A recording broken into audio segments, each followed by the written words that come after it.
Hi, welcome back to Critical Minerals Uncovered, where we break down the hidden materials shaping our world. I'm your host, Amanda van Dyke.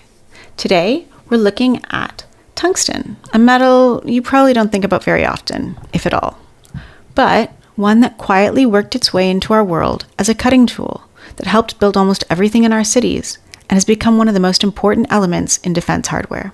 Tungsten is element number 74. And there's about 1.5 parts per million in the Earth's crust, which makes it about half as common as, say, uranium. It doesn't occur as a free metal. Instead, it's mined from ores called scheelite and wolframite. The latter gave it its alternative name, wolfram. In 2024, global production stood at about 80,000 tons. China dominated supply, producing more than 80% of the world's tungsten and holding nearly 2/3 of global reserves. The rest was made in Vietnam, Russia, Canada, and Bolivia. But in the United States, unfortunately, the last tungsten mine closed in 2015. So why does tungsten matter? Because it's extreme. It has the highest melting point of any other metal, over 3,400 degrees Celsius. And it's extremely dense and strong. And when combined with carbon to form tungsten carbide, it's nearly as hard as diamonds, the hardest material on the planet.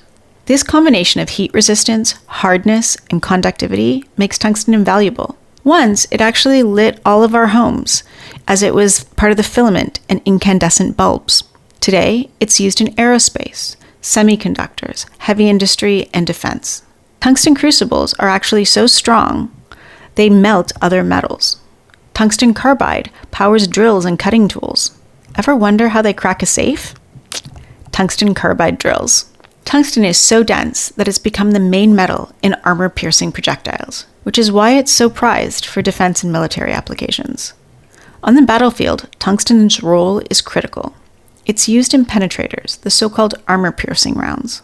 It strengthens aircraft components and advanced weapon systems, and amid the war in Ukraine, demand for these applications has really grown. Recognizing this, the United States actually passed something called the Reshore Act in 2022.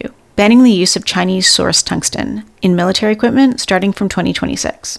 The problem is, we don't really have that many alternative sources because 80% of tungsten still comes from China. It's a real problem.